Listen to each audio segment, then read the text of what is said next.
Esto es La Entrevista con Raúl Valladares.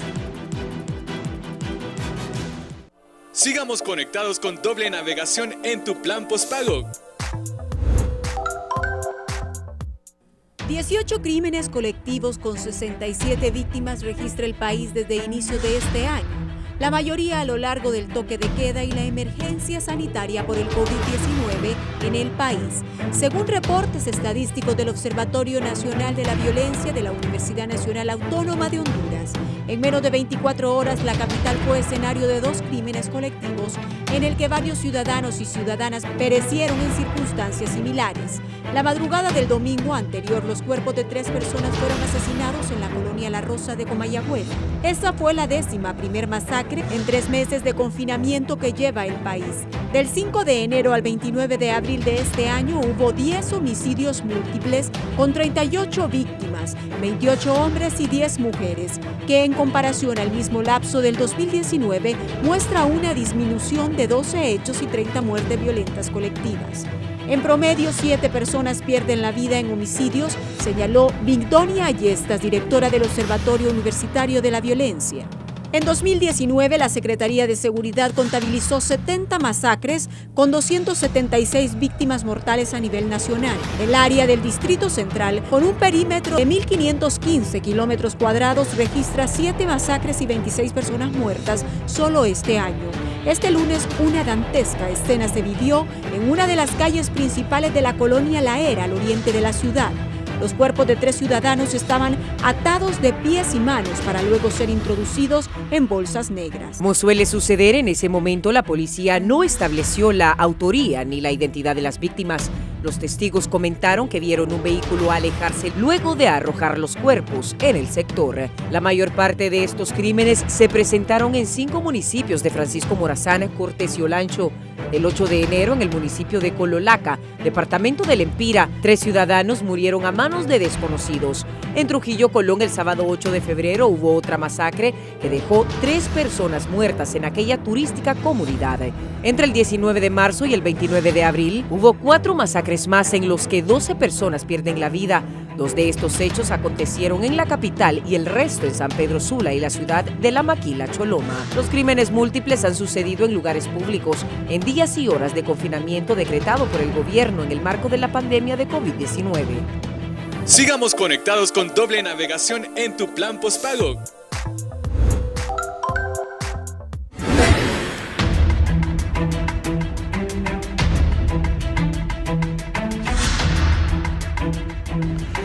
Buenos días, bienvenidos a la entrevista. Hoy es martes 16 de junio. Vamos a iniciar el cuadro, por favor, para recordar cómo está el COVID en el país. Cuídese, porque ya van, como les dije, como lo pronostiqué la semana anterior, 9.178 casos en Honduras. Repito, hay 9.178 infectados reconocidos por las autoridades de salud pública del país. Hay 322 muertos. Sí, me escuchó bien, 322 muertos en Honduras. Nuevos casos reportaron 166, siguen creciendo los casos aquí en Francisco Morazán. A medida que se hacen más pruebas, aparece más gente con el COVID-19 en Francisco Morazán y Cortés, 84 en Cortés, siguen sumándose en Cortés también. 39 en Atlántida, 9 en Lloro, 7 en Valle, 6 en Colón, 3 en El Paraíso, 2 en Comayagua, La Paz, 1 en La Paz, 1 en Santa Bárbara. Esa es la realidad que tenemos. 9.178, 322 fallecidos. Cuídese, porque ya no hay muchas capacidades en los hospitales. Muchos dicen que ya colapsaron. Autoridades del gobierno han dicho que todavía quedan algunos cupos. Hay que cuidarse. La situación es grave en Honduras y en el mundo entero. Pero como vamos a tener que convivir con el dengue, que también mata gente, y ha matado muchos hondureños. Pero tenemos otro problema. Aquí en pleno toque de queda en Honduras, siguen las masacres y apareciendo encostalados en el país. 18 crímenes colectivos.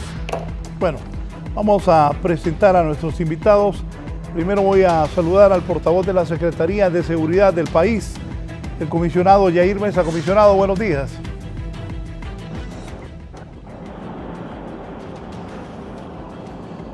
Sí, comisionado, el micrófono, actívelo, por favor. Sí, muy buenos días, Raúl, un placer, ¿verdad?, estar acá compartiendo con ustedes, ¿verdad?, cualquier pregunta respecto a los diferentes temas en materia de seguridad que se dan en nuestro país. Sí, gracias. El criminólogo y abogado Carlos Padilla. Carlos, ¿cómo está? Pues muy bien, Raúl, buenos días, un placer saludarlo en medio de todo este mal que nos aqueja en este momento, no solamente en Honduras, sino que a nivel mundial, y es una alegría saber que se encuentra bien. Espero que su familia también esté gozando de bienestar en este momento y pues me uno al mensaje que usted al principio le dio a la población de mantenerse alerta y en cuidado ante los efectos de esta pandemia, porque ciertamente se escuchan muchos clamores por parte de los profesionales de salud que atienden esta emergencia, que el sistema sanitario del país está pues prácticamente colapsado por falta de recursos y falta de espacio para tener más enfermos, al igual como está ocurriendo ya algo esperado en las cárceles del país por la situación que se vive en cuanto al hacinamiento y a la sobrepoblación de privados de libertad, que al menor contagio de una enfermedad, pues esto se vuelve exponencial y comienza a causar muertes, como ya lo estamos viviendo. Sí, comisionado Yair Mesa, hoy es 16 de junio, ¿cuántos crímenes tenemos hasta la fecha? Múltiples, que la gente le dice masacres. Ya estamos en la mitad del sexto mes del año. ¿Qué pasa? Que eso no para, comisionado. Ok, en el tema de homicidios, ¿verdad?, a nivel nacional, todavía quiero decirles que se registran que estamos a la baja, 19.32 casos menos que el año pasado. En situación de homicidios múltiples también se está a la baja. Sin embargo, hay que reconocer que se han dado casos a nivel nacional, algunos por aspectos de crimen organizado, otros por aspectos de convivencia, de los cuales muchos ya están investigados. Algunos los lleva la Agencia Técnica de Investigación Criminal, otros la DPI. En ese contexto, pues se está trabajando coordinadamente con el Ministerio Público para judicializar cada uno de ellos. Y quiero decirles que en lo que va del año se registran ya 1.391 homicidios, ¿verdad?, contra 1.724 del año pasado. Esto da un descenso de aproximadamente más de 300 homicidios. Sin embargo, pues hay que reconocer que todavía son muchos. Esto data de que hay una disminución en la tasa de homicidio de ya 3.8 razón tasa por cada 100.000 habitantes. O sea, de que en el día, como dijo la licenciada Mitonia en el inicio, ocurren ya 8 homicidios diarios contra casi 11 del año pasado. Sabemos que las medidas de confinamiento han dado resultados positivos en la cuestión de homicidios. Sin embargo, hay que hacer mucho. Hay que reconocer que en algunos casos el crimen organizado a través de maras y pandillas ha ejecutado alguno de estos. Por ello, pues nosotros estamos desplegando, a pesar de que tenemos diferentes misiones, no solo con lo de la pandemia. Obviamente la Policía Nacional tiene muchas misiones dentro de este contexto. También el despliegue operacional.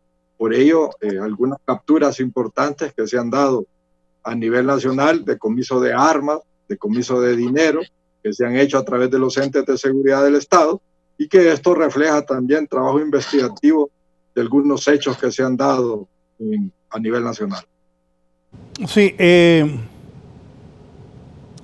han bajado entonces, pero estas masacres no se han detenido, me dice de 11 a 8. ¿Por qué no paran? ¿Qué piensa usted? Bueno, hay varios aspectos que hay que analizar. Cada una de ellas tiene sus características, tiene su móvil. Algunas, repito, han sido por situaciones de convivencia, otras por aspectos de crimen organizado, principalmente el extorsivo. Sabemos que a las estructuras se les han dado golpes duros, donde han quedado sin dinero, han quedado sin armas, buscan manera de agenciarse algunos recursos y provocan por la venta de droga en algunos sectores, pues tener el control y provocan este tipo de muertos. Son datos investigativos que se están realizando, ¿verdad?, en cada uno de los casos que ocurren a nivel nacional. Precisamente, pues, los que son de convivencia, hay en medio producto del alcohol, ¿verdad? Y esto hace y provoca que dentro del seno familiar o dentro del vínculo de familia o amigos ocurre algún tipo de hechos, más los que se dan en zonas rurales. Los que están dentro de las ciudades tienen características, la mayoría, de crimen organizado, precisamente de maras y pandillas, donde sabemos que el confinamiento también les ha afectado en el aspecto económico, donde la extorsión obviamente ha bajado. Sin embargo, ¿verdad?, producen este tipo de crímenes para poder tener dinero, poder tener armas, y provocan luto y dolor en la familia. ¿Qué piensa usted de la situación cuando ya estamos a la mitad del año? ¿Padilla? Sí, Raúl, se me cortó el audio. Bueno, mire, yo en primer lugar quisiera no asociar el asunto del confinamiento con una reducción de los homicidios, porque la finalidad del confinamiento no fue en ningún momento, ni ha sido, ni será el reducir la tasa de homicidios en el país. Esto se hizo por una cuestión sanitaria. Y es más bien preocupante el hecho de que estemos tan cerca del dato del año pasado en número de homicidios a estas alturas del año, porque pues, se prevería que al haber tan estrictas medidas en el sentido de la no portación de armas, aunque se tenga un permiso de portación en este momento, y la estricta vigilancia que se mantiene en muchas colonias que están dentro de los cercos epidemiológicos, bueno, pues identificadas en la capital donde funcionan estructuras criminales organizadas, que este tipo de hechos se den pues, dentro de este confinamiento y esta cuarentena que estamos viviendo en el país. Yo entiendo, como bien explicó el comisionado Mesa, que la policía, el ejército y demás entes de seguridad del Estado están, por así decirlo, desbordados en sus capacidades en el asunto del control sanitario y todos los efectos que esto pues deja en el país, y que pues yo siento en realidad que lo peor en este sentido está por venir, porque vamos en una curva ascendente que no se ve un control efectivo, por lo menos en los próximos 2 meses, que es lo que podemos proyectar. Así es que pues sí preocupa esta situación, que dentro de las medidas del confinamiento se sigan dando este tipo de hechos delictivos. ¿Qué piensa Yair de lo que dice don Carlos? Claro, es lo que estamos hablando. Por ejemplo, miren, aquí tengo yo las estadísticas de criminalidad, del por qué, ¿verdad? Son los móviles. Se refleja un 66.9% precisamente por homicidios que se registran por situaciones de convivencia. De criminalidad se registra un 28.2% y en proceso investigativo 4.9%, resaltando que la mayor cantidad de homicidios ha sido por la venganza, ¿verdad? Situaciones que se dan precisamente en las zonas rurales, la mayoría de ellos, de personas que han cometido algún hecho, y esto hace de que se cometan este tipo de homicidios en algunos sectores de nuestro país.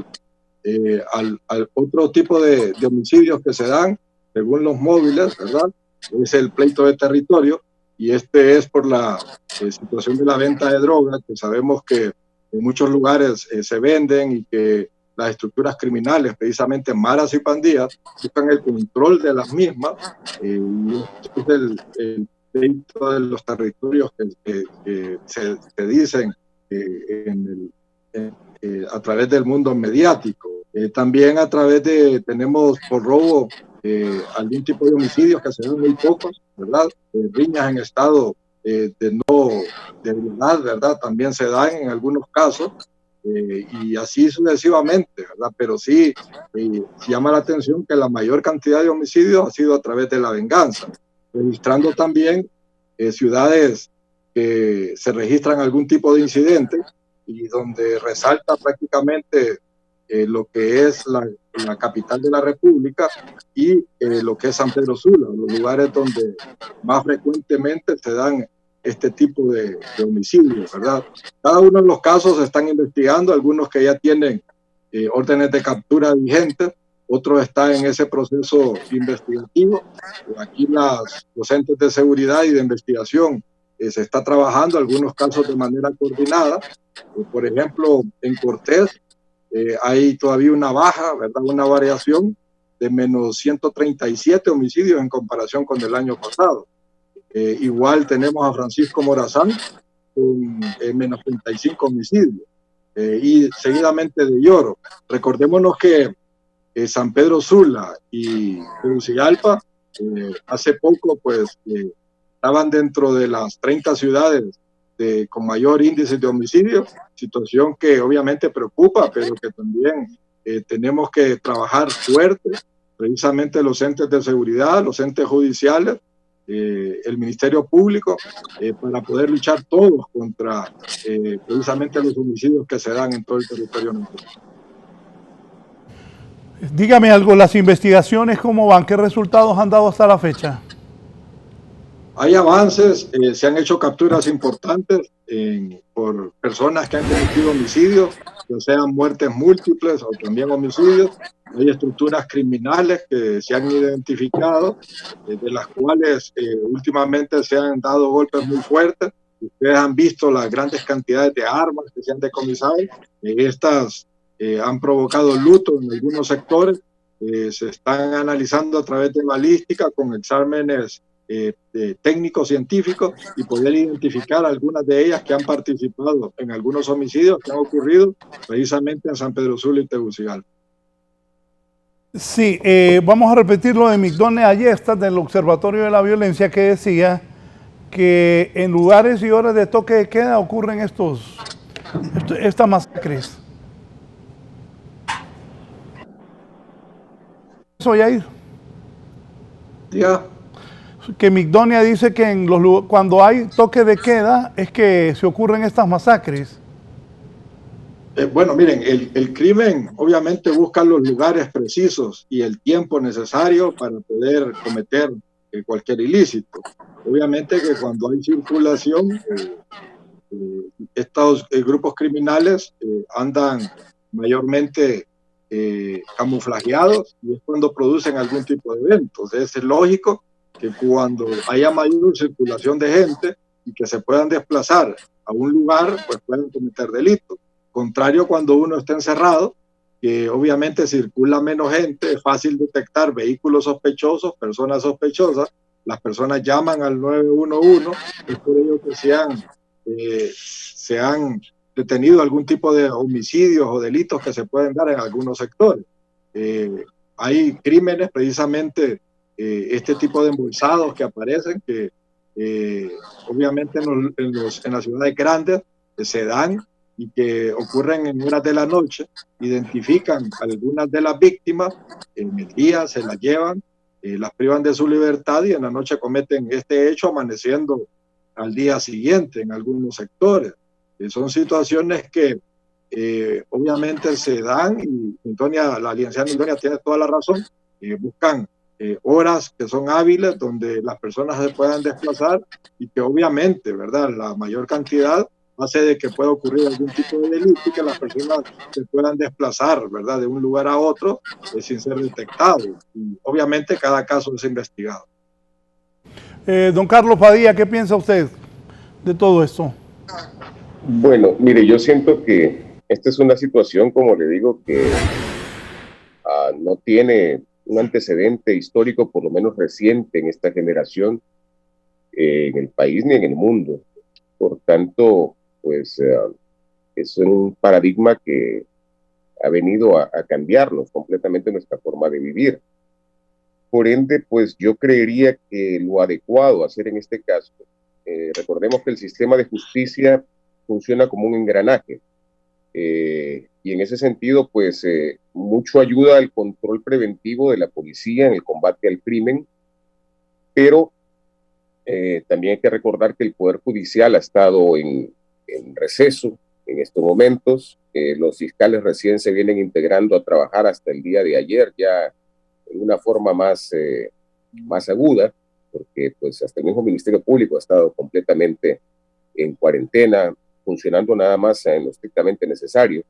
Por tanto, todo esto viene a debilitar el sistema procesal de justicia en el país, igual en las cárceles, pues ya se está viendo que hay un alto grado de contagios de coronavirus y comienzan a surgir los muertos, y eso enciende otro tipo de alarmas también en la parte del sector justicia, porque ¿de qué sirve hacinar más los centros penales para que finalmente termine ocurriendo una cantidad de muertes sin precedentes a causa de este virus?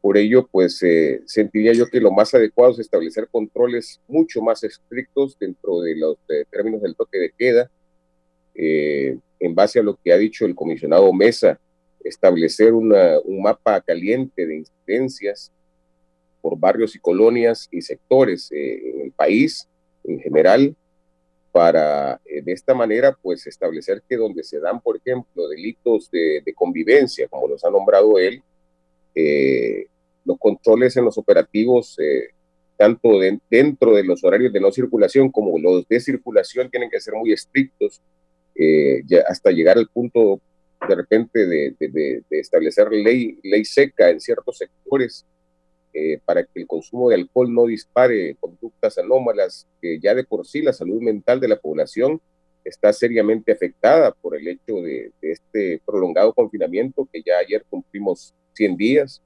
y hay muchas preocupaciones que se dan en la mente de la población al ver que esta situación se extiende, que no se mira una solución en el horizonte a mediano plazo, y por ende, pues la situación económica personal, en muchos casos de personas que viven de su ingreso diario, pues está comenzando a verse seriamente afectada. ¿Qué piensa de la investigación que se hace en el país?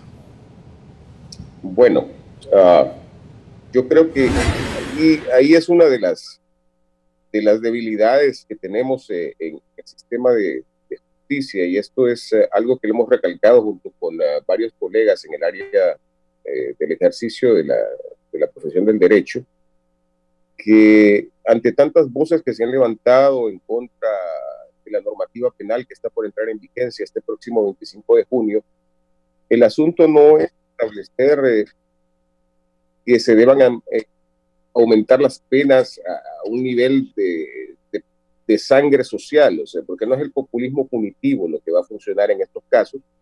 El elevar penas que en este momento están, por ejemplo, de 15 años, por decirte algo, elevarlas a 30, eso no va a solventar la incidencia criminal, sino que el asunto es establecer que la cantidad de hechos delictivos que lleguen a ser judicializados y con condenas efectivas en los casos en que se presenten los requerimientos con prueba científica suficiente, se pueda lograr una condena efectiva para las personas que delinquen. Entonces, esto sí va a ser un disuasivo real para hacer una baja en la incidencia criminal, no el hecho de aumentar una pena, porque la pena simplemente queda en papel.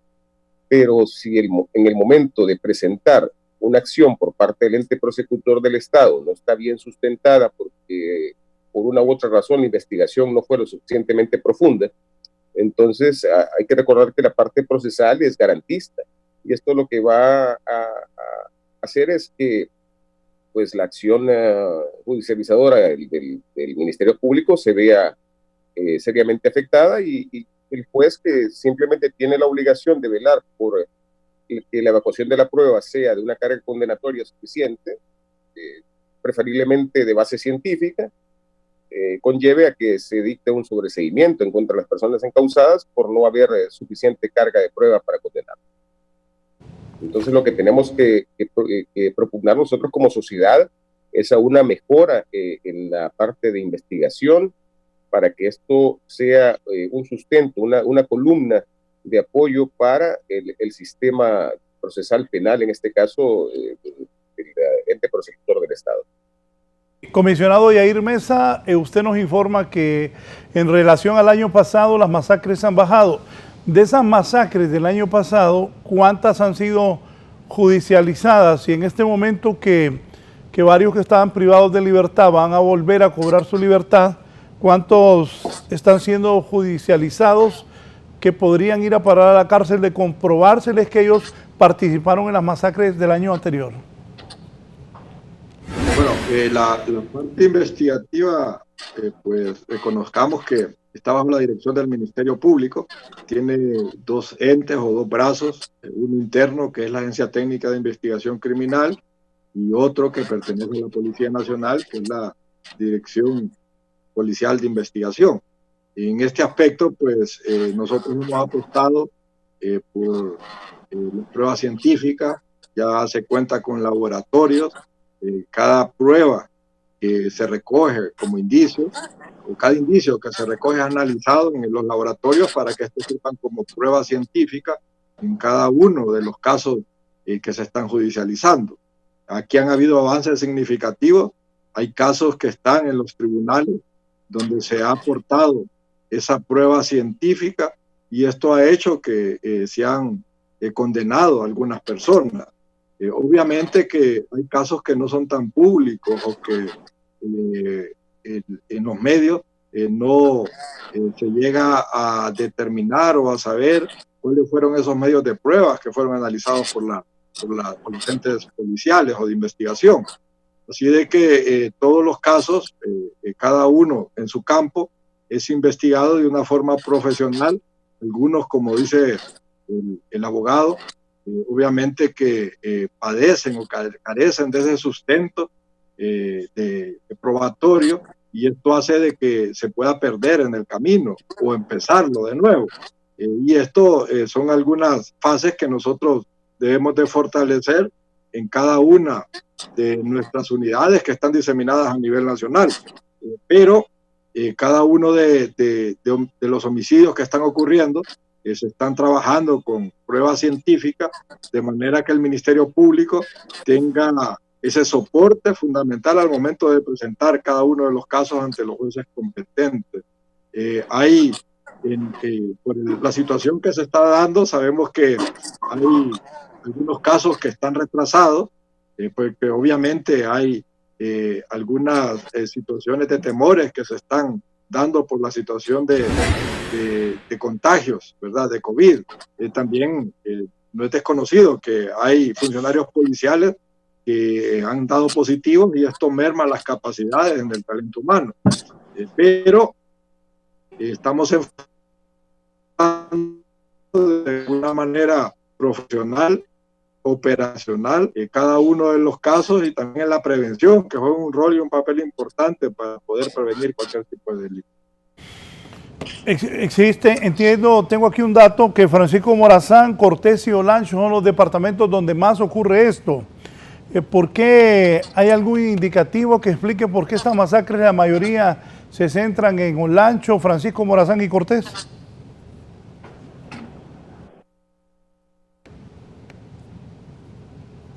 Sí, hay casos, ¿verdad?, que en las ciudades se dan más concurrencia, en las ciudades grandes ocurren este tipo de muertes múltiples.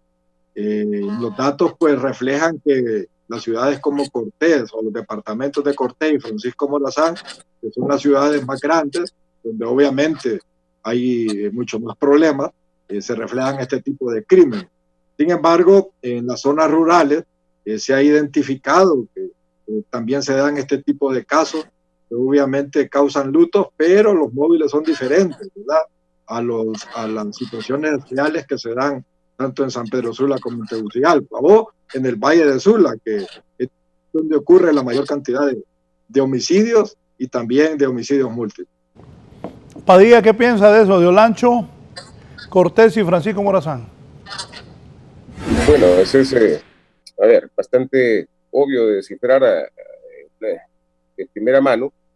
Si nos fijamos en la parte de Cortés, en el área urbana, San Pedro Sula y Tegucigalpa, pues es donde tenemos la mayor operatividad de las organizaciones criminales organizadas, en la parte de maras y pandillas y cobro de extorsión, narcomenudeo, etcétera.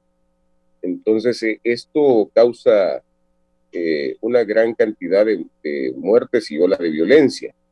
En el caso de Olancho, yo lo pondría como causal principal el histórico índice de deportación de armas que existe en el departamento y la idiosincrasia en particular de nuestros compatriotas de ese sector del país, pues gustan más resolver las cosas, los problemas de convivencia de manera personal antes de establecer una denuncia para su investigación. Entonces esto pues conlleva en situaciones que a veces desbordan el comportamiento humano y terminan en estas fatalidades. Yair, ¿la edad promedio de estas víctimas son más jóvenes que gente adulta? Bueno, en situaciones de muertes múltiples se ha identificado que son muchos jóvenes. En el inicio, cuando se encuentra una escena del crimen, como la de ayer, obviamente no se tiene la identificación de las personas. Una vez que se van analizando y se van identificando las víctimas, se va viendo de que son personas jóvenes, en su mayoría, oscilan entre 30 a 16 años, ¿verdad? Entonces, obviamente que ahí hay ciertas circunstancias que hay que analizar, que los investigadores tienen que analizar, valga la redundancia, para que sean parte de ese proceso y que los casos sean judicializados. En algunos de ellos, obviamente, se ve prácticamente cuando uno hace la lectura de la escena que se trata de algún pleito de territorio, no en todos los casos. Sin embargo, pues se han visto escenas del crimen donde sí, obviamente que está esa venta de droga de por medio, y esto obviamente que llama la atención de los investigadores, ya que son casos donde muchas veces maras y pandillas está detrás de ellos, y ahí hay que analizar algunos aspectos dentro de esta cartera de la investigación para poder trabajar junto al Ministerio Público. ¿Cuáles son los principales móviles de estas masacres? Bueno, en los móviles de homicidios múltiples, pues obviamente que hay una variación. Muchos de ellos, repito, es a través por el crimen organizado, a través de maras y pandillas, que es por la venta de droga en algunos sectores. Otros son por situaciones de convivencia, lo que hablábamos, ¿verdad?, anteriormente. Hasta la fecha han ocurrido 17 casos de crímenes múltiples, dejando como ellas 60 víctimas, contra 31 del año pasado, que hasta esta fecha llevábamos 109 víctimas. Esto implica una disminución, ¿verdad? Sin embargo, pues nosotros estamos obviamente preocupados y analizando cada uno de los casos. Francisco Morazán se lleva la mayor cantidad de eventos, son 7 muertes múltiples que ha dejado 25 víctimas, ¿verdad? Seguido de Cortés con 5, dejando 15 víctimas. Olancho ha habido una, y esa dejó 6 víctimas en una sola escena. Después seguido de Lloro, el cual también tiene uno que fue en el Progreso, dejando 5 víctimas. Lempira con un caso, dejando 3 víctimas. Colón, dejando 3 víctimas con un caso. Y tenemos, gracias a Dios, también con un caso dejando 3 víctimas para un total de 60 víctimas en 17 casos. Estamos a la baja, sin embargo, hay que reconocer, la mayoría de estas víctimas fueron hombres, se registra un 68% de hombres de género contra un 32%. Fueron 19 mujeres identificadas y 41 hombres, ¿verdad? Prácticamente. Repito, la mayoría son jóvenes, y esto pues llama la atención de los investigadores y cada uno de los casos son analizados, ¿verdad?, por los entes de investigación. Padilla, qué bueno está haciendo los entes de investigación del país, la Policía Nacional, los organismos del Estado que luchan contra el crimen, este tipo de masacres. ¿Qué es lo bueno y qué les falta, en su opinión?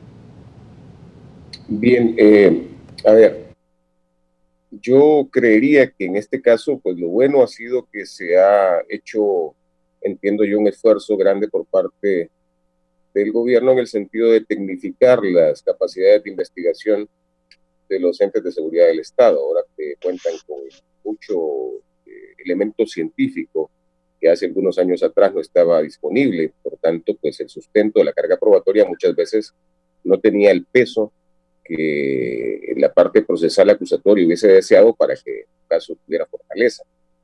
Pero aún así, el asunto es que la incidencia criminal del país desborda las capacidades investigativas y de reacción inmediata de la policía preventiva y, por tanto, de los entes de investigación, porque hay tantos hechos que investigar, que por eso es que tenemos una alta tasa de casos que no son judicializados y muchos de ellos con una investigación que no pasa ni siquiera de la primera fase, porque son demasiados casos para lograr establecer una investigación que pueda llevar a que se presenten acciones criminales contra los posibles imputados en relación a la cantidad de hechos cometidos.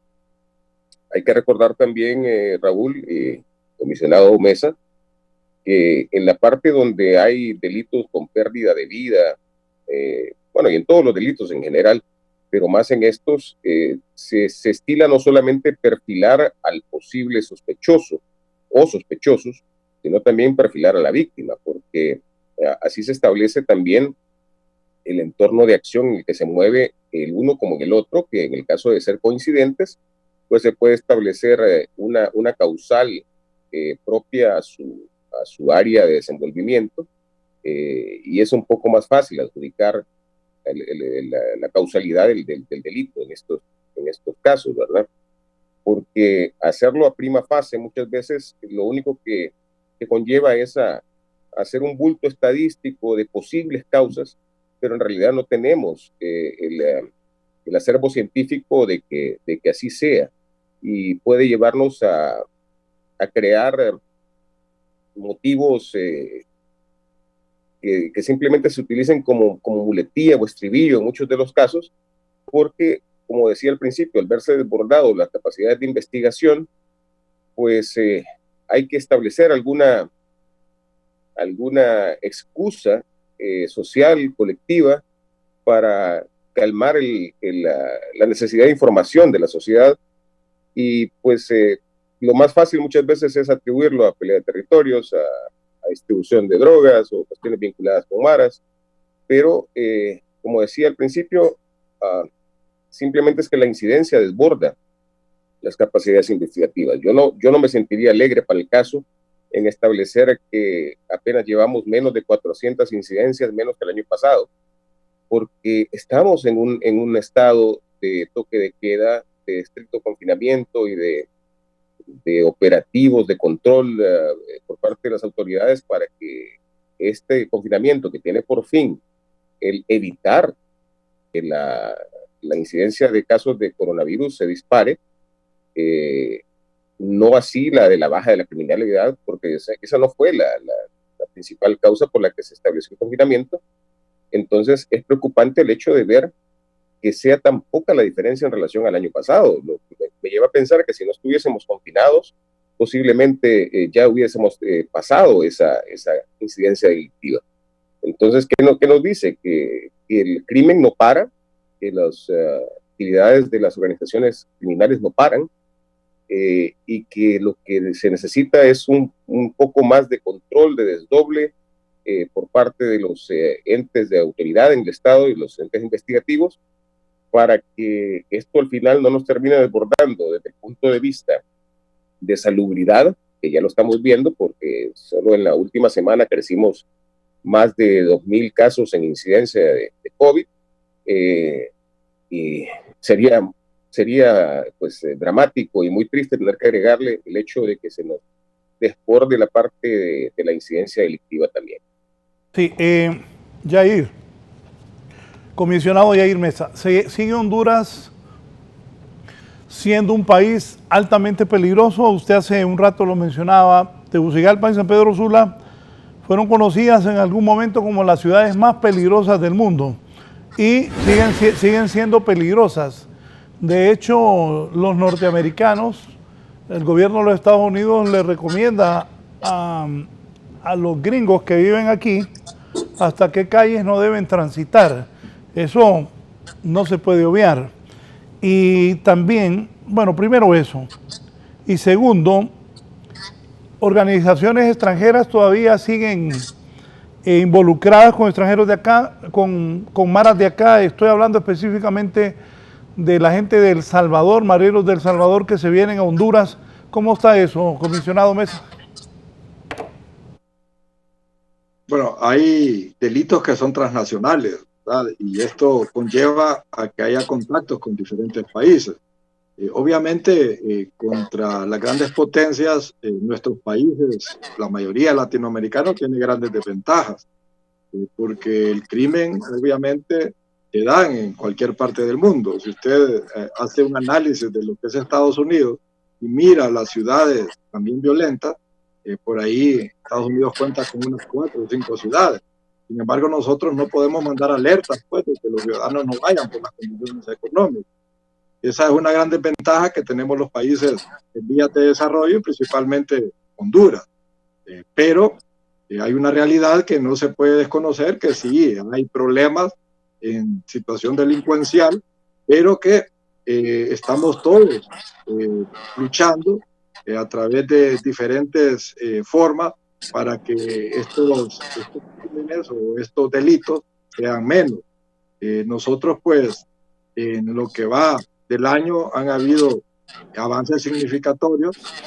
Obviamente que el crimen transnacional es una de las causas, principalmente la droga, ¿verdad? De que Honduras es un paso necesario y esto refleja algún luto y dolor en estas estructuras criminales. El tema de maras y pandillas, que antes era local y hoy es transnacional, hace mucho daño. Estamos dentro de los 3 países donde se refleja muchos homicidios o muchos delitos por situaciones de maras, como es El Salvador, Guatemala y Honduras. Sumado México, que también tiene que ver con muchos crímenes transnacionales, muchos pasos de indocumentados, de armas, de drogas, de dinero, de la explotación sexual, que son crímenes que se dan a través de estructuras que tienen comunicación y que tienen también mucho dinero y muchos recursos para poder operar. Obviamente que eso hace que también los países puedan trabajar de manera coordinada y es por ello que hay muchas operaciones conjuntas que se dan desde Estados Unidos por todo Centroamérica y Latinoamérica.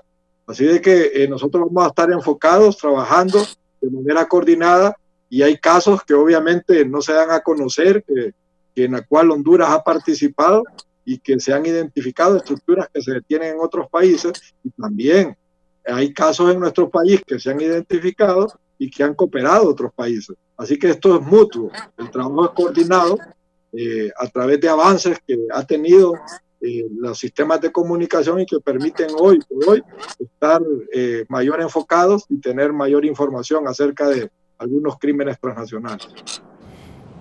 Padilla.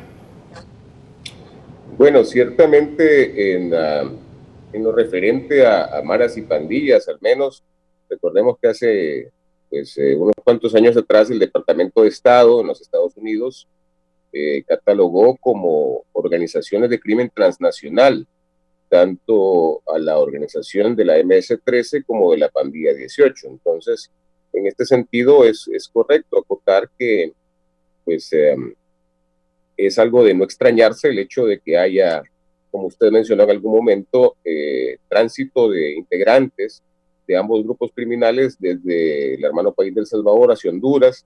Viceversa, también se ha conocido de casos en los que integrantes de Guatemala, de estas organizaciones, ingresan al país, algunos provenientes de México, no necesariamente nacionales de México, pero que sí han operado con las instituciones en este sector, que colaboran con los cárteles del narcotráfico, vienen acá para mejorar las capacidades operativas y de respuesta de estas organizaciones, por así decirlo, tecnificarlos en alguna medida para pues, perfeccionar sus operaciones, lo cual no es deseable por parte de la sociedad.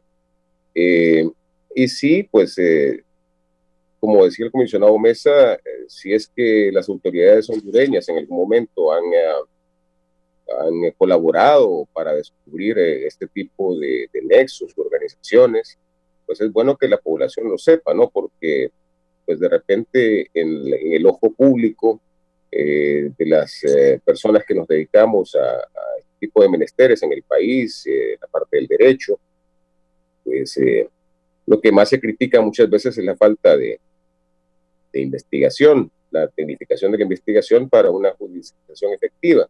Por tanto, pues hacerlo saber cuando es así, coopera mucho, colabora mucho al hecho de elevar la imagen positiva de la investigación en Honduras, porque cuando otros países descubren acá nexos de personas vinculadas a organizaciones delictivas transnacionales, inmediatamente lo hacen saber, los piden en extradición, se los llevan y los juzgan en los Estados Unidos y los condenan en corte allá.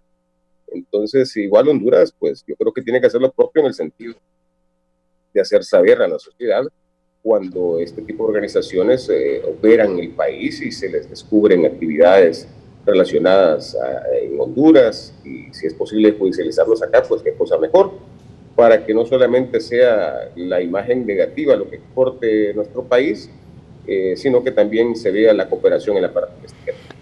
Sí, don Yair Mesa, comisionado, finalmente me pregunta el empresario Emilio Hasbun que les consulte qué opina de las políticas implementadas por el presidente Bukele de El Salvador referente a las maras y el confinamiento estricto en las cárceles y el uso de la fuerza letal.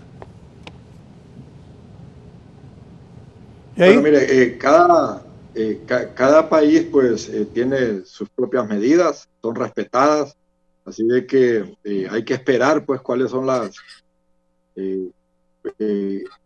a dónde nos va a llevar cada una de las medidas que tomamos por cada país. Recordémonos que algunas son nuevas, algunas son experimentales. El Salvador está muy cerca, hay que estar pendientes para ir analizando. Sabemos que ambos países, pues, en materia de seguridad hemos tenido cooperación. Han habido casos que se han hecho de manera coordinada. Tenemos casi el mismo problema de maras y pandillas. Es más, la mara MS es una mara precisamente oriunda de estructura salvadoreña, con también estructura norteamericana, y esto hace de que, sea como sea, tenga alguna forma de subsistencia a través de nuestro país. Así de que hay que estar en observación de las medidas que se están tomando, no solo en El Salvador, sino en muchos países donde tenemos problemas similares, y si es bueno y se adapta a nuestros países, pues bienvenido. Por el uso de armas letales, obviamente que aquí hay temas de derechos humanos que obviamente hay que analizar, hay que consultar, somos signatarios, y precisamente eso hace que el uso de la fuerza tiene que ser proporcional, la que utilicen los entes de seguridad en contra de cualquier persona, sea estructura de maras, pandillas, delincuentes, narcotraficantes. Y esto obviamente es una limitante y algo que debemos de respetar, ¿verdad? Como hondureños y como autoridad. Sí, finalmente, dígale a la gente dónde deben comunicarse si ven algo que no sea correcto, si ven asociación de mareros, extorsionadores en su barrio, en su colonia, en su departamento, ¿dónde deben llamar, comisionado Yair? Le agradezco su participación esta mañana. Bueno, el número de emergencia en nuestro país es uno solo, el 911, es la línea que está activada, ¿verdad?, para cualquier tipo de denuncia. También hay equipos especiales de maras y pandillas que también tienen su número específico en donde usted puede hablar para poder prevenir cualquier tipo de delito. Aquí es la misión que tiene la sociedad de poder informar, de poder llamar a este número para poder prevenir cualquier tipo de delito. Muchas gracias, comisionado Yair Mesa, por su participación esta mañana. Conclusiones, por favor, abogado Carlos Padilla, y también hábleme brevemente, ya para finalizar, sobre este tema del confinamiento y el tema del COVID en las cárceles del país. Adelante, Carlos, por favor. Bueno, a ver, en relación a lo último que estaba comentando el comisionado Mesa en cuanto a las políticas implementadas en El Salvador, en alguna medida, en lo que se conoce, al menos públicamente, de estas políticas, esto es algo que se viene diciendo hace mucho tiempo en el país, porque una de las primeras medidas que se adoptó por parte del presidente Bukele fue el hecho de que el confinamiento se hiciera mixto, es decir, basándose en el grado de peligrosidad determinado de la persona privada de libertad, no en base a su asociación en estos casos, porque esto ha sido un error muy frecuente que se ha venido cometiendo en nuestro país, de que a la hora de confinar a estas organizaciones delictivas, criminales, se les encarcela por asociación al grupo, no necesariamente por su grado de peligrosidad, y esto lo que hace es crear gobiernos focales dentro de los centros de detención en el país, empoderando a estas estructuras en vez de debilitarlas para posiblemente optar a una rehabilitación, que es lo que lo hace prácticamente imposible. Entonces siento que esta parte es muy positiva por parte de las políticas. Lo de la fuerza letal pues dependería mucho del asunto de cómo fuesen tratados desde el punto de vista del derecho penal subjetivo. Si se les llega a catalogar como organizaciones terroristas, pues entonces hay ciertas cosas que los tratados internacionales pues no protegen, pero si no es así, pues hay que respetar la parte de las garantías constitucionales y las incluidas en los tratados internacionales en esta materia. En la parte del confinamiento, que me hacía la interrogante usted al final, pues es obvio prever que este confinamiento extendido afecta, como ya lo dijimos antes, la salud mental de la población, y ello tiende mucho a que se den recurrentemente casos de convivencia. Vemos también que se ha disparado el asunto de las denuncias de violencia doméstica en el país por este confinamiento elevado, alto, que pone en un estado de estrés y de ansiedad bastante preocupante a la población, porque no solamente es el hecho del confinamiento per se, sino también la parte económica que abate al estado mental de las personas, porque han visto seriamente afectados sus ingresos y por ende su capacidad adquisitiva de poderle garantizar a su familia alimentos o medicamentos en el caso de tener una emergencia de salud. Por tanto, pues es algo que es previsible y que esperamos que se pueda resolver en un mediano plazo. Sabemos que esto, pues, a países mucho más desarrollados que el nuestro lo ha superado.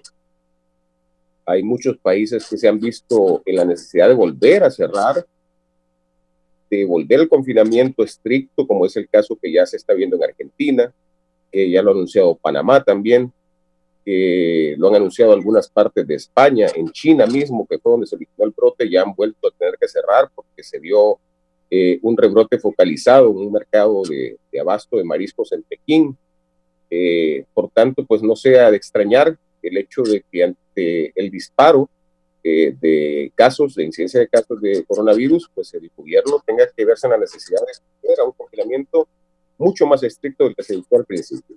Ahora sí que para evitar la parte de la incidencia criminal que se ha estado dando en estos casos, mi acotación y consejo es redoblar esfuerzos en el sentido de que los operativos de control sean mucho más estrictos, sobre todo en los barrios que ya se sabe por el mapa caliente de incidencias, donde pueden haber hechos de muertes colectivas o cuestiones vinculadas a crimen organizado que conlleven a hechos violentos, que se establezcan férreos controles en este sentido y si es posible hasta, como le decía al principio, entrar en una etapa de ley seca focalizada en ciertos sectores del país para evitar que el consumo de alcohol descontrolado puede servir como un detonante para que estos hechos se disparen.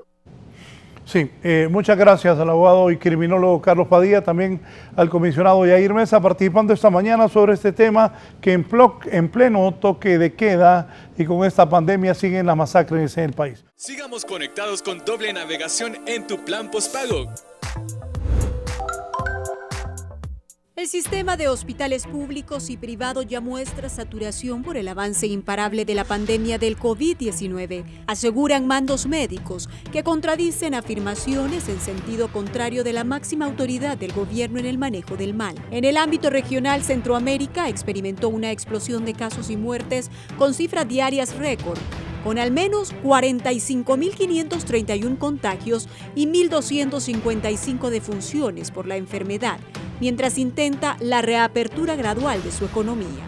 Iniciando la semana, Honduras registró más de 310 muertes y cerca de 9.000 casos positivos de COVID-19, según el registro del Sistema Nacional de Gestión de Riesgos SINAGER. El 29 de mayo, la expectativa era que el país se acercara al colapso por tantos casos en hospitales, anticipó el presidente de los médicos del Instituto Hondureño de Seguridad Social de San Pedro Sula, Carlos Umaña. El 8 de junio, el ministro de Relaciones Exteriores y comisionado presidencial para la atención de la pandemia del COVID-19, Lisandro Rosales, por el contrario, afirmó que los hospitales atendían a un 54% de su capacidad, por lo que descartó el colapso.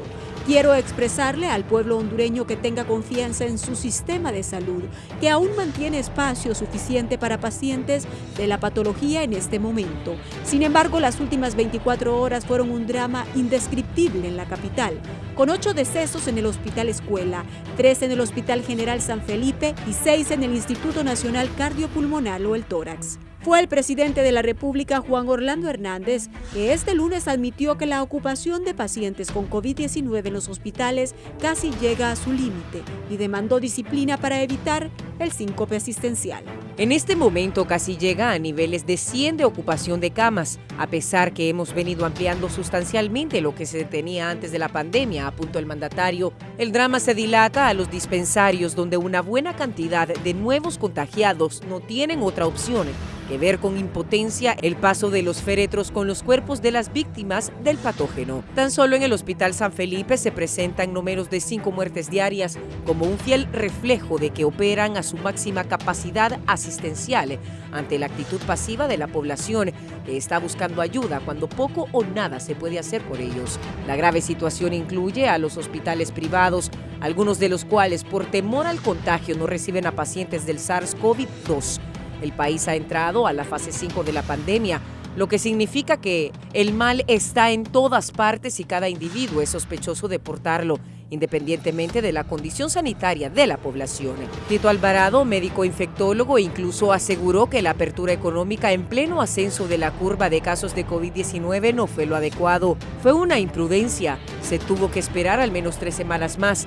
Hoy la situación es tan compleja que existen hospitales privados con el lujo de no atender casos del virus, denunció. Utilizando la lógica es que van a haber más casos que no van a ser atendidos ni captados adecuadamente en los hospitales, advirtió el prestigiado infectólogo. Nosotros pensamos que el colapso sería la próxima semana, pero con más de 200 casos diarios, esto se veía venir, concluyó Umaña.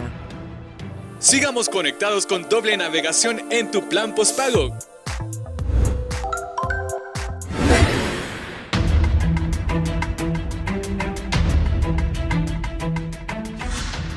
Poneme la tabla, son más de 300 casos diarios. Cuando hacen 1000 pruebas ha llegado hasta 400. Son 9.178 infectados hasta ayer registrados por el gobierno. 322 hondureños han muerto. Solo ayer, y bueno, SINAGER tiene su manera de contabilizar los muertos, pero ayer yo escuché desde el Tórax al mediodía con Fernando Arteaga y los compañeros Bellino estaban aquí en estudio, y mientras Giovanni Villalobos estaba en el Tórax, Gerlin Díaz estaba en San Pedro y Nilda Sosa estaba en Choluteca.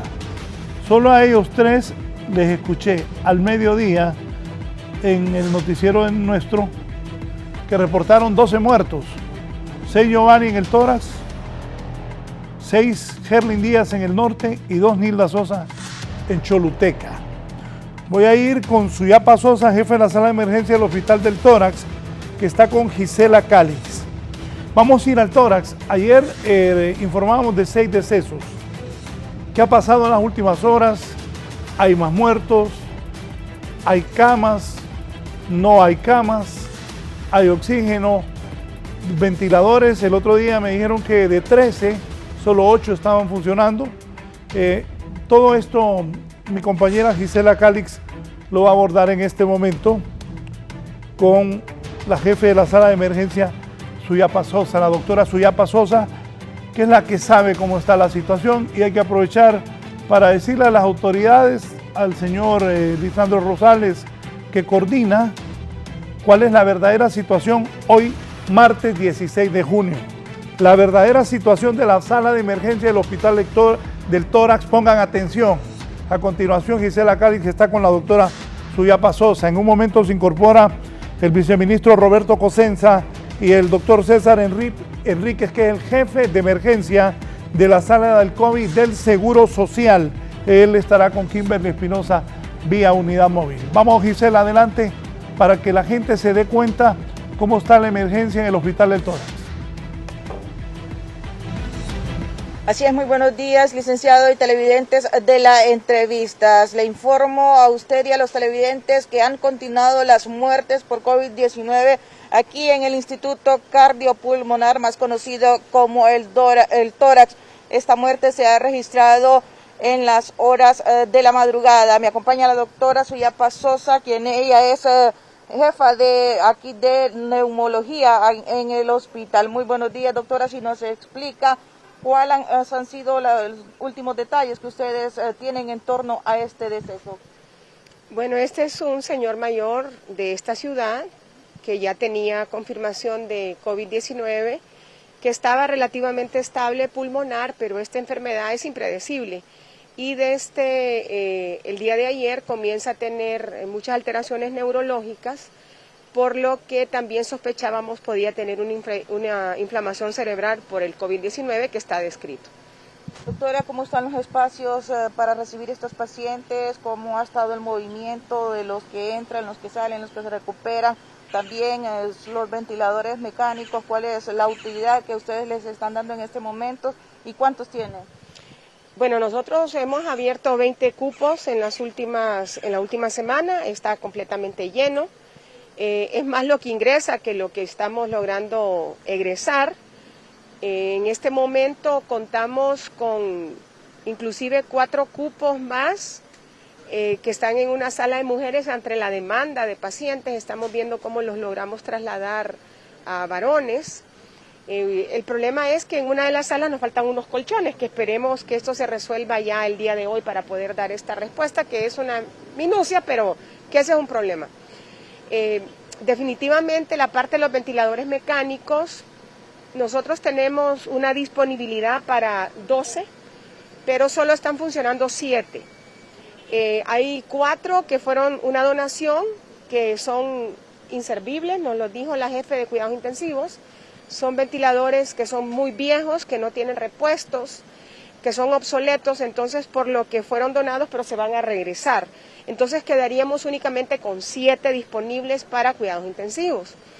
Nosotros hemos dicho en varias ocasiones que unidad de cuidados intensivos es muy importante, eso es muy básico, pero no es la respuesta. Se le tiene que apostar a toda la mayor cantidad de pacientes que están en las salas graves, donde ahí se ocupa niveles altos de oxígeno, se ocupa que haya sistema de alto flujo y eso es lo que no hay. En el instituto solo disponemos de 4, 2 de ellos fueron comprados por nuestra institución recientemente y en este momento esa es, digamos, una de nuestras mayores prioridades. Porque si bien es cierto, nuestro instituto, todas las camas dispone de oxígeno, la máxima capacidad que nosotros le podemos dar con los manómetros que hay es de 15 litros. Y nosotros ocupamos dar 60, 70, hasta 80 litros de oxígeno a estos pacientes. Y no hay mucho flujómetro de alto flujo, esto ya se agotaron en Honduras. Tenemos entendido que vienen dentro de 3 semanas, inclusive prácticamente ya hemos tratado como de acapararlos todos, digámoslo, ¿verdad? para que sean comprados a la institución, que aún teniendo estos 20 van a ser insuficientes, porque la cantidad que nosotros, digamos, disponemos y necesitamos son aproximadamente 80. Entonces, pues esto sería una de las necesidades más importantes que deberíamos de tener en este momento. Yo creo que el tórax ha tratado y se ha esforzado en dar lo mejor de sí y lo ha hecho, pero la cantidad de pacientes que viene es tan alta que no va a ser posible que se pueda dar respuesta. Igual va a pasar con los otros hospitales. Y es por esto que se le debe de apostar a lo que es el polideportivo para que sea como un pequeño hospital en dar atención básica y que únicamente los pacientes más complicados vayan a ser referidos a los hospitales. Porque el tórax prácticamente está más de al 100%, sabemos que el hospital escuela definitivamente topado, el Hospital María tiene una capacidad de 49 y eso es el tope, y el San Felipe probablemente abra 10 cupos más, que también se le va a llenar en menos de un día. Entonces los pacientes van a seguir llegando, estamos empezando a ver la subida de esta ola, ¿verdad? Y todavía nos falta muchísimo más de esperar de casos graves y también de muertes. Doctora, en el entretiempo que se le soluciona estos implementos que ustedes necesitan, ¿esta situación le podría costar la vida a muchos ciudadanos que vienen en busca de ayuda?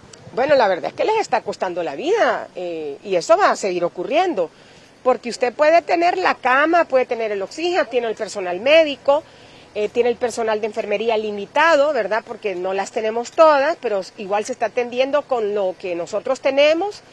Hemos tenido, gracias a Dios, medicamentos hasta este momento, pero la gravedad de estos pacientes es tal que al no tener mayor camas en cuidados intensivos, al no tener sistemas de alto flujo, es imposible que sobrevivan. ¿Cuántas personas han fallecido en las últimas 24 horas? Yo creo que han fallecido 5 en las últimas 24 horas. Ayer habían fallecido 3, más o menos hasta como las 2 de la tarde, y tengo entendido que 2 más en el transcurso de la tarde ahorita por la mañana. Bien, vamos a pasarle de inmediato el audífono porque hay una pregunta desde el estudio. Buenos días, doctora Suyapa Sosa. Le agradezco que esté en la entrevista de Canal 11. Anoche yo la vi con Edgardo y me llamó mucho la atención y qué bueno todo lo que usted dijo, fue clara. En este momento, ¿qué le dicen al presidente de la República? ¿Qué necesita el tórax? Y también que escuche el señor Lisandro Rosales, que lo tienen de coordinador, para que sepan realmente lo que falta. ¿Qué se ocupa en el tórax? Ayer, al mediodía, en la mañana, mediodía y un poquito de la tarde, nosotros transmitimos de 6 muertes allí en el tórax. También habló de unos hospitalitos usted anoche con mi colega Edgardo Melgar. Si nos informa de eso también, para que la gente esté clara, pero fundamentalmente el presidente, que le escuche a usted, que está ahí al frente, y que escuche también el coordinador de COPE, Lisandro Rosales, para que sepa qué es lo que falta en el tórax, qué se puede hacer. El otro día un médico que trabaja ahí con usted me dijo, están haciendo allá por el PANI, no sé lo que están haciendo, pero supongo que es para poner gente de COVID, pero ni nos consultaron a los médicos que trabajamos en el tórax. Esas cosas, entiendo, no deben pasar.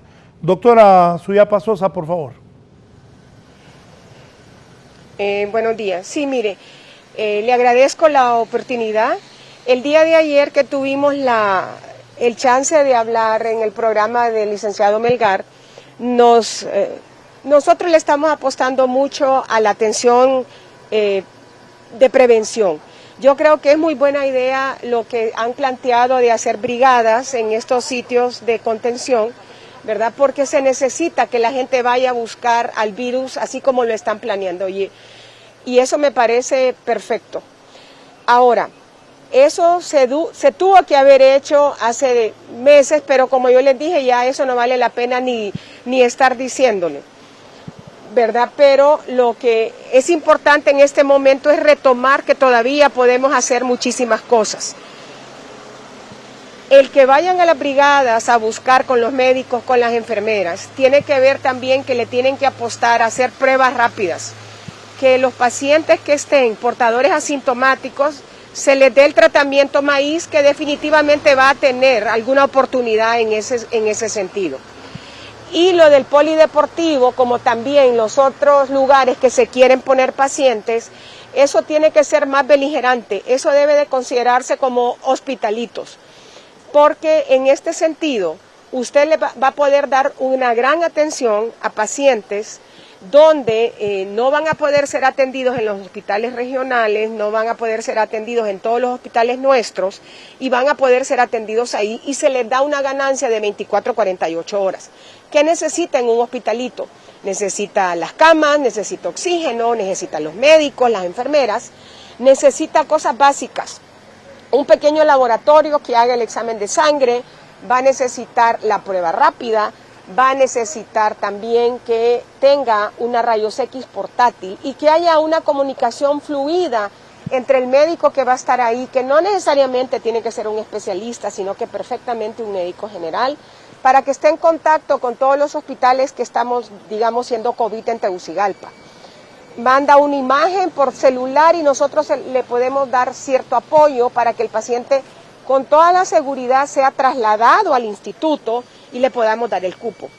Si esto no funciona así, va a ser muy difícil, porque recuerde que los hospitales están llenos, entonces nosotros tenemos que asegurarle el cupo a un paciente trasladado. Específicamente el tórax, ¿qué ocupa?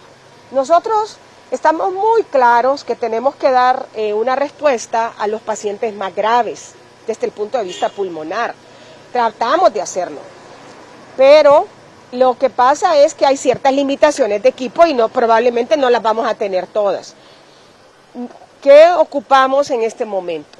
Uno es que se nos dote de todo lo que son sistemas de alto flujo y flujómetros de alto flujo, y que se tenga la posibilidad de que el tomógrafo esté funcionando, lo cual no funciona desde hace más de un año, y que se nos apoye en la parte del laboratorio con las pruebas de inflamación, porque ya prácticamente se terminan hoy. Hay una donación de 50 pruebas que se van a terminar hoy. Entonces, esto creo que es básico, aparte del personal, que si bien es cierto, se ha tratado de apoyar con código verde, todavía no se ha cumplido la cuota que se pedía, porque mucha gente ha abandonado esto. Yo creo que esto es una responsabilidad de todos. Esto no es de que estemos confrontándonos o que estemos, digamos, no diciendo la verdad, porque nosotros no tenemos 40 ventiladores mecánicos. Nosotros no tenemos 200 sistemas de alto flujo en el tórax. En el país no hay ni 50 sistemas de alto flujo, y eso se lo digo con toda la seguridad porque yo hablo con los proveedores. El día de ayer yo hablé con el proveedor. Vienen los proveedores con los equipos en 3 semanas. Entonces tienen que acapararlos para el tórax. Y este sistema es fácil de usar, se puede utilizar en todos los hospitales. No solamente el personal de cuidados intensivos, lo puede utilizar el médico general, lo puede utilizar cualquier médico, inclusive una enfermera bien entrenada. Es más, nosotros así lo usamos en las salas. Entonces yo creo que a esto hay que apostarle, porque todavía tenemos tiempo, pero no podemos seguir perdiendo lo poquito que tenemos, porque Tegucigalpa en este momento se va a convertir en el epicentro de esta enfermedad. Doctora, ¿y cuál es la realidad? ¿Con cuánto va a estar lleno el tórax? ¿Qué espera, doctora? ¿Qué visualiza usted? ¿Qué viene?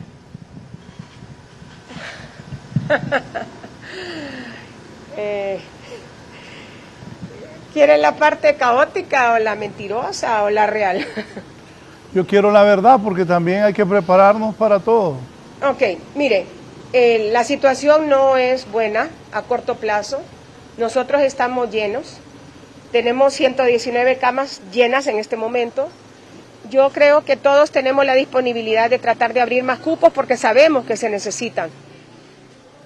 Pero no se va a poder atender de la mejor forma ni responsablemente si usted abre 200 camas en este hospital.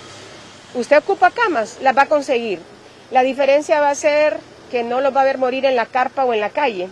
Pero si no nos apoyan con lo que se pide puntualmente, esto no lo vamos a poder detener. Esto es de que todos nos juntemos en un mismo barco y todos estemos jalando hacia un mismo lugar, no estar dividiéndonos de que este está mintiendo, que yo tengo este protagonismo. Es todos estar pensando que nosotros queremos liberar a Honduras del COVID, o por lo menos que tengamos la oportunidad de que no se nos mueran más de nuestros pacientes, porque esto es una enfermedad que no respeta absolutamente a nadie.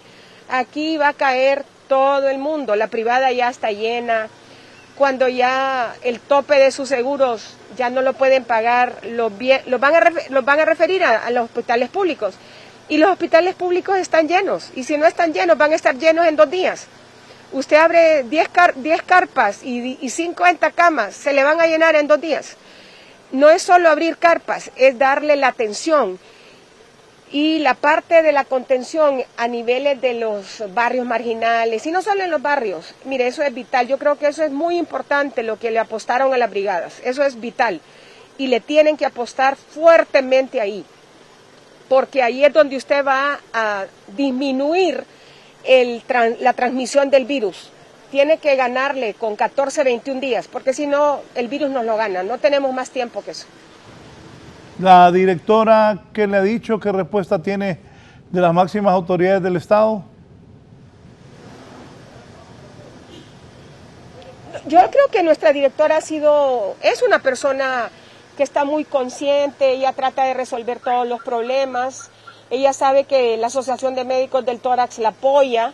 Sabemos que está muy presionada con la parte de las camas, definitivamente, ¿quién no lo va a estar, verdad?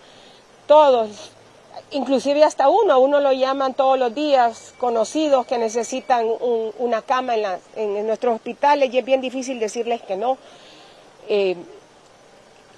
Pero hay que trabajar todos juntos en este sentido. Yo creo que no podemos como minimizar o poner que es muy liviano lo que estamos pasando ahorita. No es cierto. Nosotros no nos falta 40% para llenar un hospital.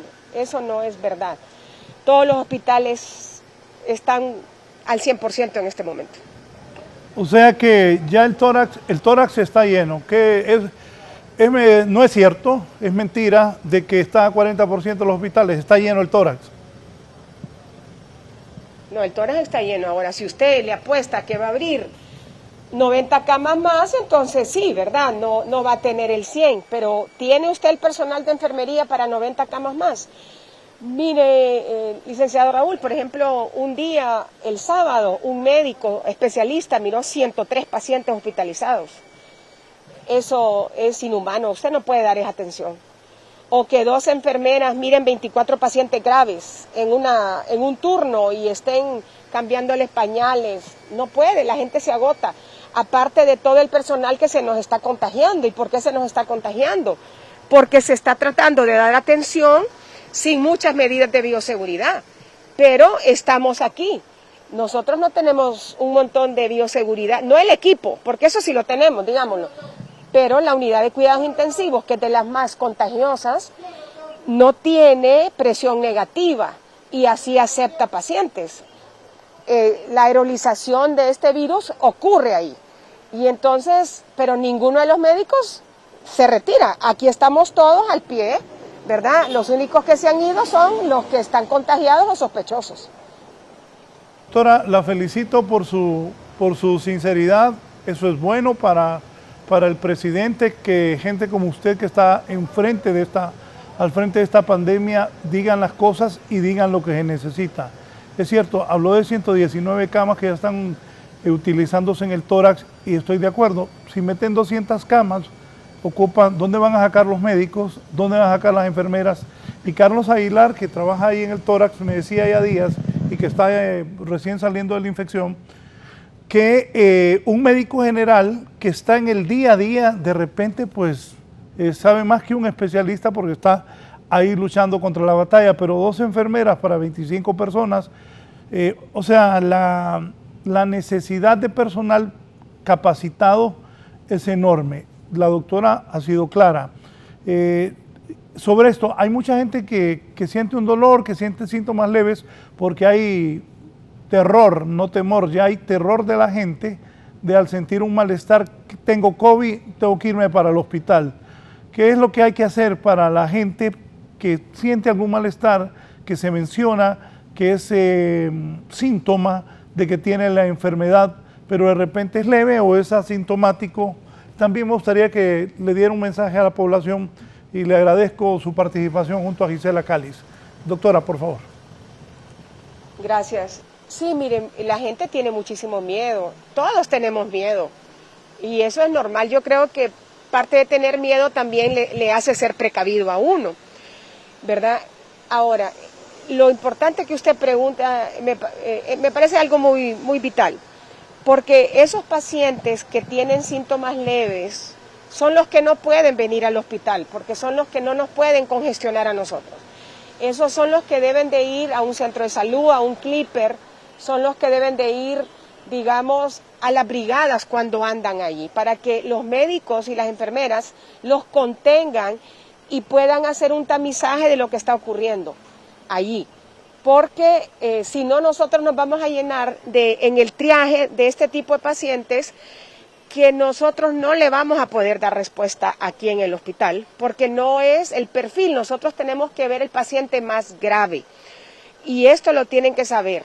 Y yo creo que hay mucho médico general valiosísimo que, como dijo el doctor Aguilar, sabe muchísimo, ya están tan entrenados en el instituto, que son los que pueden ser, digamos, contratados para tener otra plaza en la tarde ahorita en esta emergencia para apoyar en esto.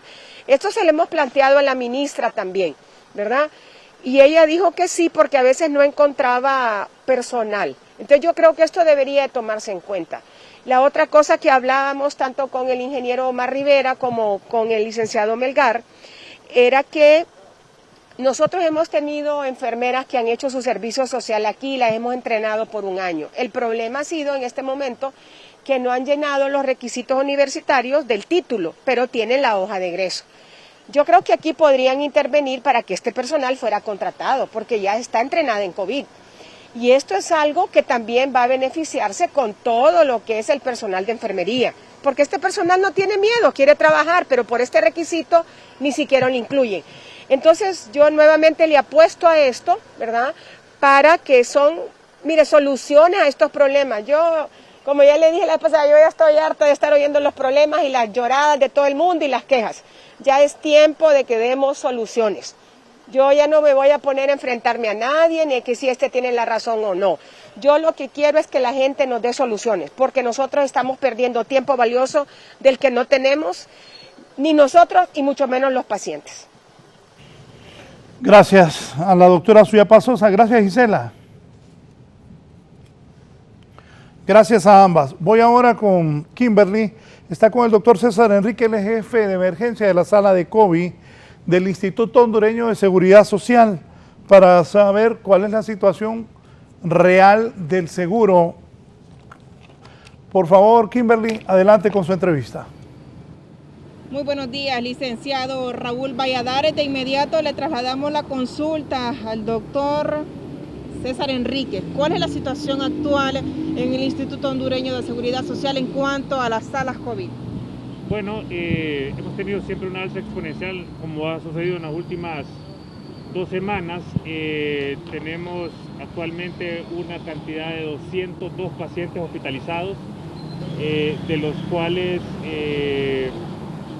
58 se encuentran en el área de emergencia y el resto a nivel de la torre hospitalaria, que constan del 3º, el 4º, el 5º, el 6º y el 7º piso.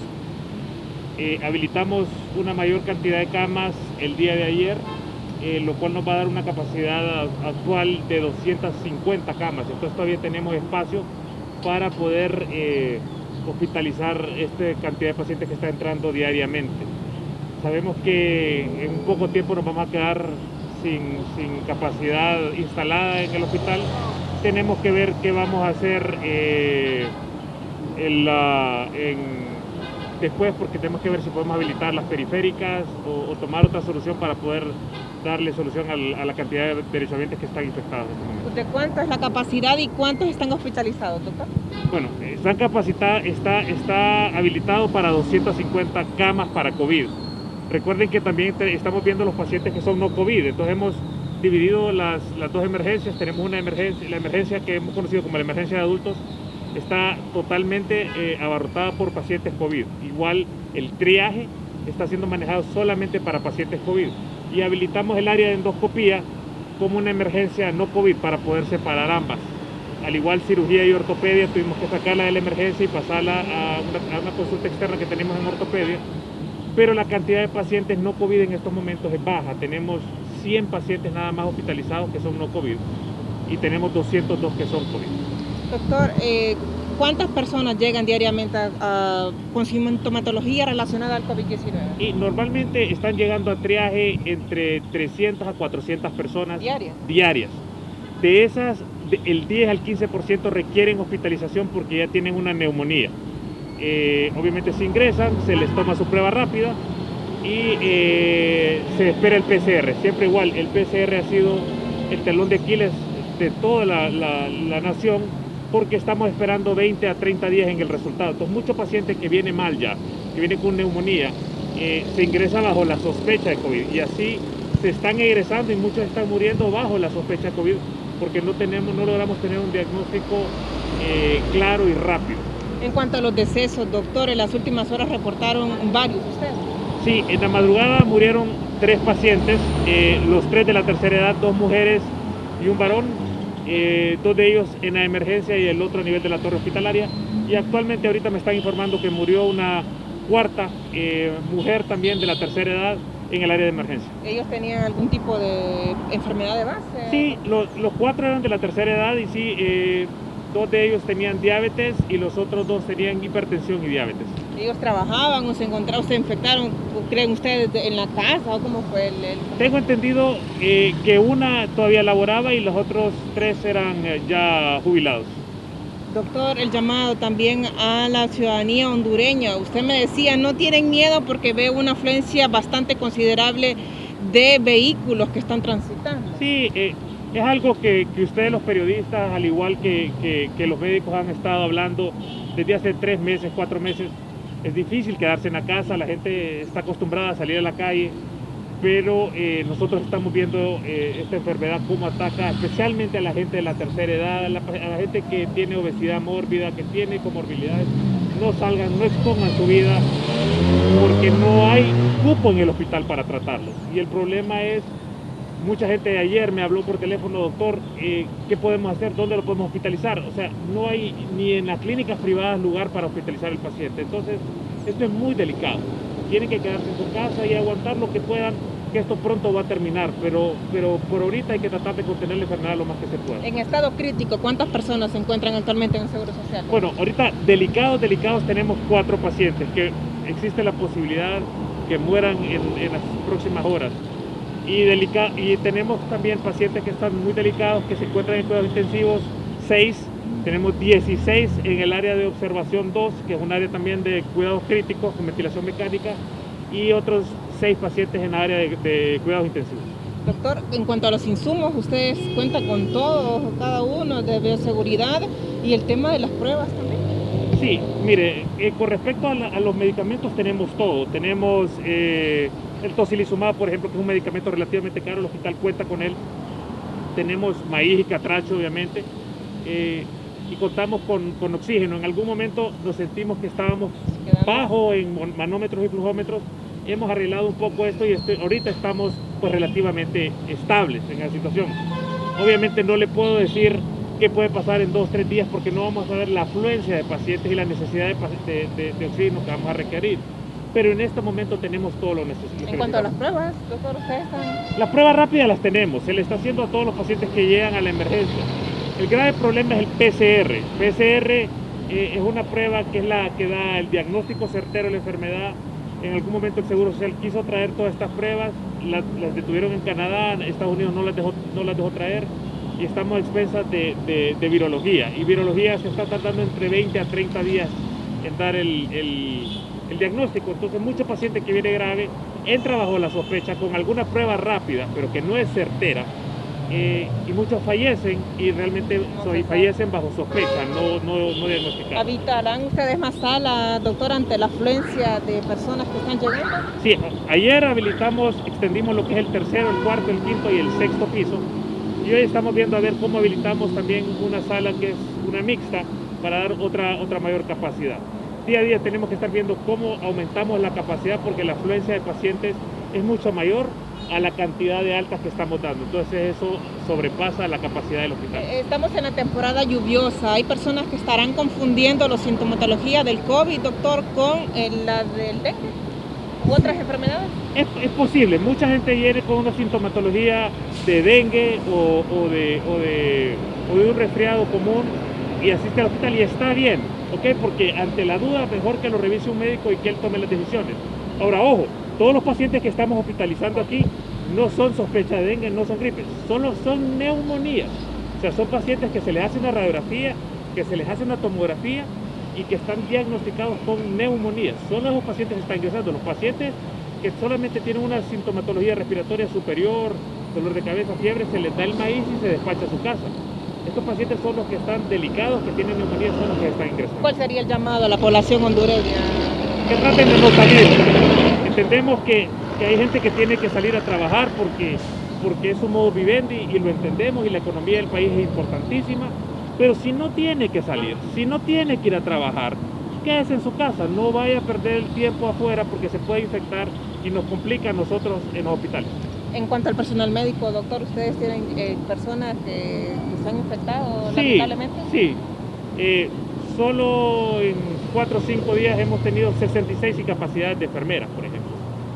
Unas bajo sospecha de COVID y obviamente como tenemos que esperar el PCR no los podemos dejar trabajando porque pueden infectar mayor cantidad de personas. Y igual tuvimos 4 pacientes, 4 médicos que eran PCR positiva, que tuvimos que sacarlos y obviamente esta gente mandarlos a descansar y traer otra cantidad de médicos. La cantidad de médicos que se ha tenido que contratar en el Seguro Social ha sido grandísima. Para darle un ejemplo, solamente en este Seguro Social hemos contratado 32 internistas extra a los que teníamos ya y aproximadamente de 50-55 médicos generales. Aparte un montononón de enfermeras para poder suplir la cantidad de pacientes que estamos teniendo. Bien, muchísimas gracias al doctor César Enríquez, quien nos ha dado esta radiografía, licenciado Raúl, en torno a lo que está pasando con los casos COVID en el Instituto Hondureño de Seguridad Social. Si no hay consulta, yo retorno con usted a estudio principal. Gracias a nuestra ágil periodista Kimberly Espinosa. Voy ahora con el viceministro de Salud en el norte del país. La entrevista la tiene el compañero Gerlin Díaz. Gerlin Díaz va a hablar con el doctor Cosenza. Los casos se han incrementado, los hospitales, el mismo presidente ya anunció, aquí el tórax está lleno, acaba de decir Suyapa Sosa, ya escucharon también a César Enrique, jefe de emergencia del seguro aquí en Tegucigalpa. Una radiografía de lo que ocurre en el departamento de Cortés y específicamente en San Pedro Sula, la ocupación de los hospitales y la situación. Gerlin con el viceministro Roberto Cosenza. Muchas gracias, el licenciado Raúl. Así es, a esta hora me acompaña el viceministro de Salud, Roberto Cosenza, para que nos hable en relación a esta situación de los hospitales aquí en San Pedro Sula. Y es que hay que recalcar algo muy importante, que el Hospital Leonardo Martínez tiene más de 90 pacientes, pero sin lugar a duda es el centro que más está equipado con 120 camas. Doctor, ¿cómo está la situación hospitalaria aquí en la zona norte del país y en hospitales públicos de San Pedro Sula? Buenos días. Sí, buenos días. Un saludo, don Raúl, a los estudios y a toda la población hondureña que en este momento nos está viendo a través de su programa. Nosotros estamos recibiendo un informe de los hospitales cada 12 horas, sobre todo de estos grandes hospitales COVID que tienen estas salas aquí en el Valle de Sula. Y el día de hoy, el Leonardo Martínez sí tiene 91 pacientes ingresados en estas últimas 12 horas, pero también tenemos una buena noticia, que tenemos 0 personas que han fallecido en estas últimas 12 horas en el Leonardo Martínez. Nosotros hemos logrado avanzar a esa etapa. Aquí lo que tenemos que apuntar es a tener menos personas ingresadas y sobre todo que menos hondureños fallezcan a consecuencia del COVID-19. De igual forma, en el Hospital Mario Catarino Rivas nos han reportado que el día hoy han amanecido 21 pacientes. Lamentablemente ahí sí se tienen algunas personas que han fallecido a consecuencia del COVID-19. Así nosotros continuamos trabajando en estos hospitales que son de referencia de la zona noroccidental para poderle dar una respuesta a la población del Valle de Sula. Doctor, a pesar de que en el Hospital Leonardo Martínez hay 120 camas, hay más de 90 pacientes, ¿qué refleja esto? Que sinceramente pues estamos ante una situación muy crítica aquí en San Pedro Sula. Bueno, nosotros hemos logrado avanzar. Hoy en día estamos apostando a poder atacar el COVID-19 en las primeras fases de la enfermedad con estos triajes que nosotros hemos venido instalando aquí en el Valle de Sula para evitar que las personas pasen a una fase más compleja y requieran de un ingreso intrahospitalario. Estamos viendo que las estadísticas que estas personas están llegando tardíamente a los hospitales, que no han recibido un tratamiento previo para poder tener un ingreso con síntomas de más de 10 días que estas personas han presentado esta sintomatología, y sobre todo el llamado es a la población a salir a buscar ayuda. Aquellas personas que tienen una enfermedad asociada necesitan tener esas enfermedades de base compensadas, como los diabéticos, los hipertensos, los asmáticos, las personas con enfermedades oncológicas, enfermedades renales, los mayores de 60 años. El día de ayer revisábamos las estadísticas, don Raúl, y estábamos viendo de que en su mayoría de las personas que estaban falleciendo en estos últimos días son personas de la tercera edad, y que estas personas de la tercera edad en su mayoría tienen enfermedades crónicas asociadas que hacen que se descompensen mucho más rápido que una persona que no tiene una enfermedad asociada. Doctor, ¿qué suministrarle a un paciente que tiene COVID de acuerdo también a enfermedades de base? ¿Los medicamentos que ya tiene indicados o iniciar con el tratamiento con los medicamentos que sean indicados para el COVID? Pero los tratamientos indicados tanto para su presión arterial como para su diabetes no los puede dejar la persona.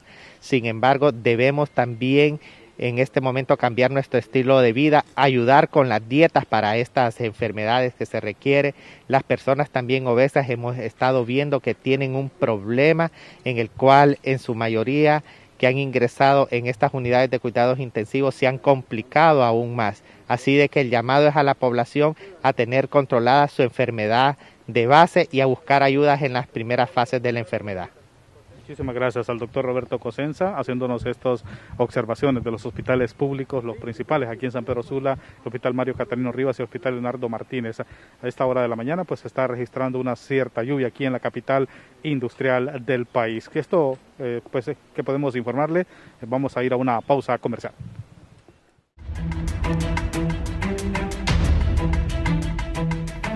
Rápidamente voy con Giovanni Villalobos. Médicos salen aquí en Tegucigalpa a buscar a los infectados por el COVID-19. Giovanni.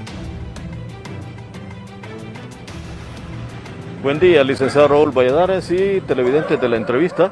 Es aquí en la zona 1 de la colonia Hato de en Medio, donde pues un grupo de médicos, como usted lo mencionaba, funcionarios de la Secretaría de Salud se han movilizado casa por casa, tal y como lo dio a conocer el mandatario de la República a través de estas brigadas. En este instante se le está tomando alguna declaración a esta señora de la colonia Hato de en Medio de Tegucigalpa y están haciéndole algunas preguntas, les están orientando y es lo que está aconteciendo.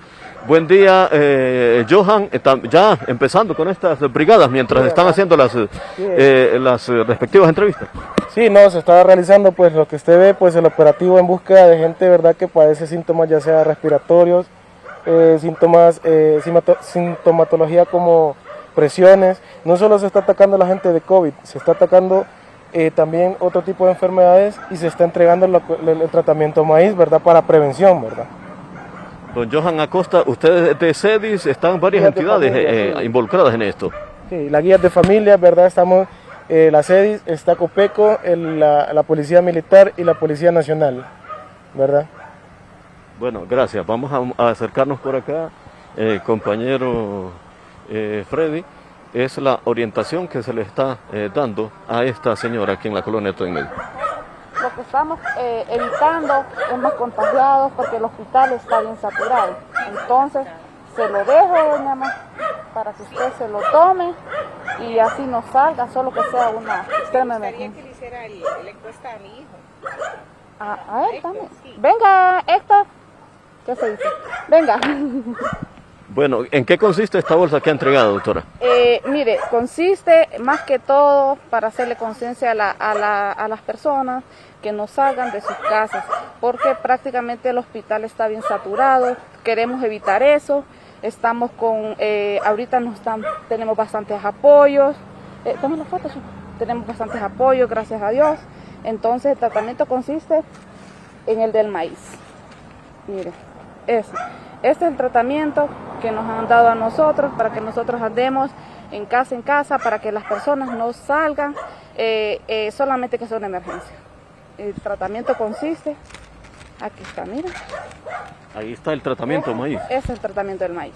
Bueno, para las personas se les está entregando a todas. Ok, sí, a todas. Prácticamente las que tengan síntomas, estén con alguna enfermedad, para que ellas no puedan salir, simplemente se les da eso. Y aquí están las instrucciones y lo que nosotros estamos haciendo es para que evitando que las personas no salgan, porque ahorita todo está bien saturado. ¿Tu nombre, doctor? Kelly Díaz. De la Secretaría de... Bueno, vamos a entrevistar a esta gentil señora que pues hasta aquí vamos a llegar, señora. Bueno, ya recibió su tratamiento maíz, cuénteme. Sí, bueno, muy agradecida por el tratamiento y sí, porque sé que los hospitales están... Bueno, ¿usted se ha cuidado al igual que su familia por acá? Sí, lo que pasa es que yo también trabajo en un hospital, yo soy técnico de laboratorio, entonces también soy una persona de riesgo, pero igual mi trabajo es trabajo y gracias a Dios lo hacemos con las prevenciones del caso. ¿Su nombre es? María de los Santos González. Doña María de los Santos González, aquí en la colonia Hato de En Medio. Bueno, aquí, bueno, esto es lo que podemos informar desde aquí, de la colonia Hato de En Medio, donde han comenzado estas sendas brigadas. Es mi informe, licenciado, con usted. Buen día. Buen día. Así están las cosas en el país. Muertos. La tabla para recordarle a los hondureños. Ya los médicos andan buscando casa en casa. Hay 9.178 casos, hoy van a incrementar.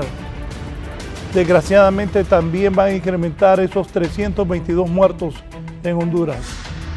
Hay que cuidarnos todo lo que podamos. No es fácil luchar contra esta enfermedad. Hoy ha sido claro la doctora Suyapa Sosa, jefe del Hospital del Tórax. Está lleno el tórax. O sea, no es que falta, está lleno el tórax, dijo la doctora hoy. César Enríquez, jefe de emergencia del seguro, y también participó el doctor Cosenza, viceministro de Salud Pública, Roberto Cosenza, que está encargado del departamento de Cortés. Gran Bretaña inicia ensayos de posible vacuna. Siempre la esperanza despierta en el humano el anhelo de poder salir adelante. Pues en Gran Bretaña han iniciado los ensayos para una vacuna contra este terrible coronavirus que ha matado a tantas personas en el mundo y que tiene infectado en cama a miles y miles en toda la tierra. Nos vamos con esta nota internacional. Buenos días. Científicos del Imperial College de Londres empezarán a inmunizar gente en Gran Bretaña esta semana con una vacuna experimental contra el coronavirus, la última en entrar en la carrera por encontrar un fármaco efectivo para frenar la pandemia. Según un comunicado del gobierno británico, 300 personas sanas recibirán 2 dosis de la posible vacuna contra el COVID-19 desarrollada en el centro, que ha recibido más de $50 millones de fondos gubernamentales. Por el momento, la vacuna desarrollada por el Imperial College de Londres ha sido probada únicamente en animales y en el laboratorio, donde produjo niveles de anticuerpos mucho más altos de los habituales en personas infectadas. Muchos científicos han advertido que la pandemia solo podría detenerse con una vacuna efectiva, que normalmente tarda años en desarrollarse.